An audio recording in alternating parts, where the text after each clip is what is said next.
Welcome to the Kendall Report. I just want to remind you that there will be a live stream on Wednesday at 1:30.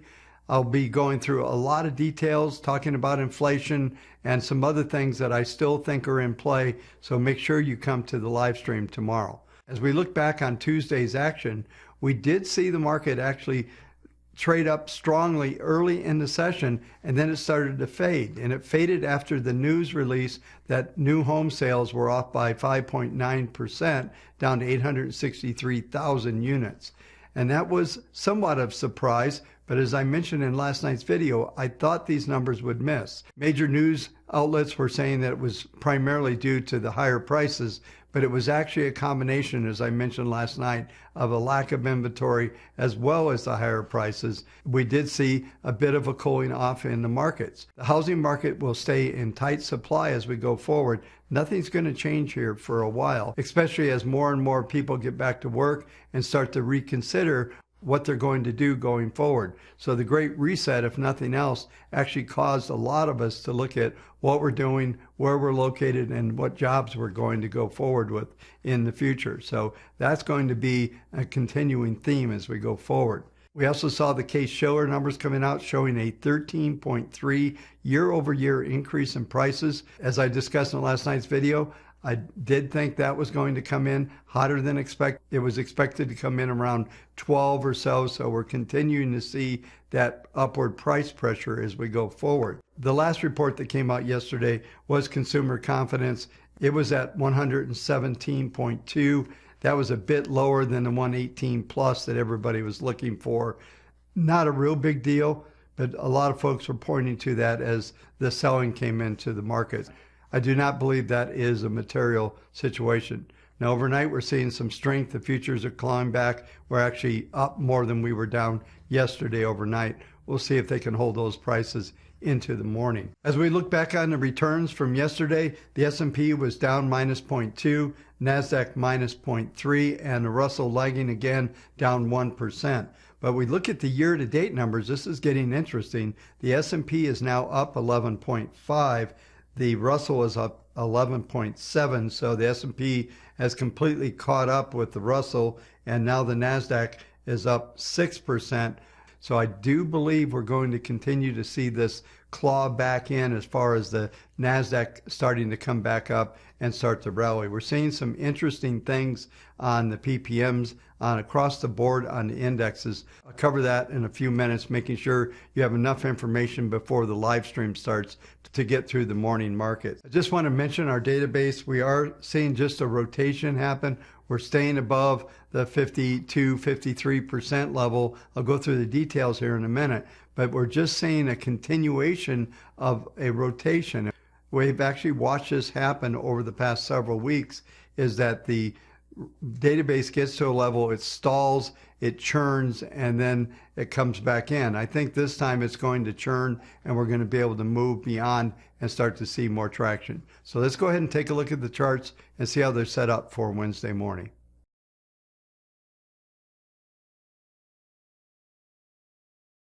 As I review the WaveTech database, as I mentioned in the opening comments, we did have a rotation going on in the database. There were 611 buy signals with 810 sells, so it was a slightly negative rotation. We had 8 sells to 6 buys, not really material. The percent bullish declined to 52.89%. To elaborate on what I mentioned in the opening comments, is what we've seen is that we've gotten to the 60% level, the 55% level, and then we backed off toward the 42% level and then came back in. This time I think the rotation is going to be more subtle and we'll start to see traction. We'll get up above 62% and then 68%, which are the next couple triggers in the database.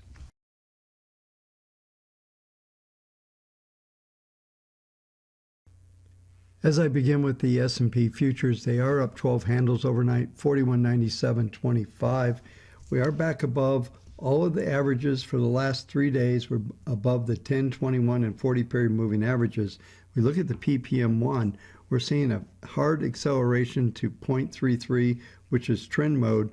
We're also about to see the 10 period moving average cross over the 21 at the 41.62 level. This is likely to happen tomorrow. If we can maintain the strength into tomorrow's close and we can get up to the R2 level, which is 42.08, possibility of seeing a surge to 42.20. Yesterday's high in the futures was 42.12. So if we get above that level, then we'll see a move towards the R3.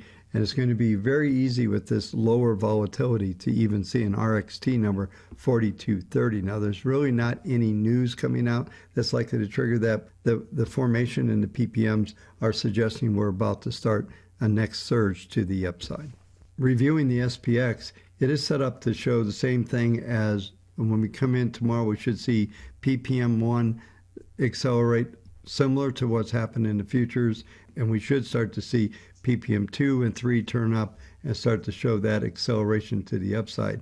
As we look at the market grid for today, the expectation would be for an S1 R2. That's a typical expectation with a positive PPM. But if we do penetrate through the R2 level at 42.06, we should see an easy print toward the R3, maybe even an RXT number. R3 level at 42.15 is somewhat equal to yesterday's high at 42.13.42. So we should see a retest of that high and the possibility of it moving higher. As long as we hold S1, we should be fine.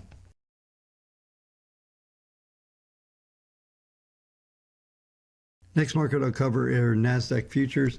They're currently trading 13,685. Up 29 on the session. They have actually just backed off in the last few minutes. We were up about 35 just a few minutes ago, but the PPMs are very similar, and this is what I was mentioning in the opening comments. We're at a plus 0.51 on PPM1. PPM2 has turned through its first derivative. PPM3 is through its first and second derivative. So as in the S&P futures, we're starting to see some hard acceleration here. In tomorrow's live stream, I'll go through all of the markets, including the Russell and the spreads and other expectations. As we look at the market grid for today, there's a couple elements there to watch for. The 13,630 is the 40-day moving average. Also, 606 level is S1, so we should hold that level. R2, 13,762 should be the upside target.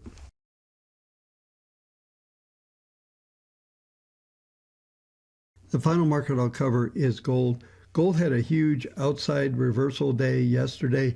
We were able to trade just above the 1900 level at 1903.70. The close was 1900.50. We're seeing some follow through overnight with the last price at 1906.30. As we look at the market grid for today, R2 is 1910. That's exactly the high. We've already printed R2, and it's likely that we're going to go to the R3 level 1915.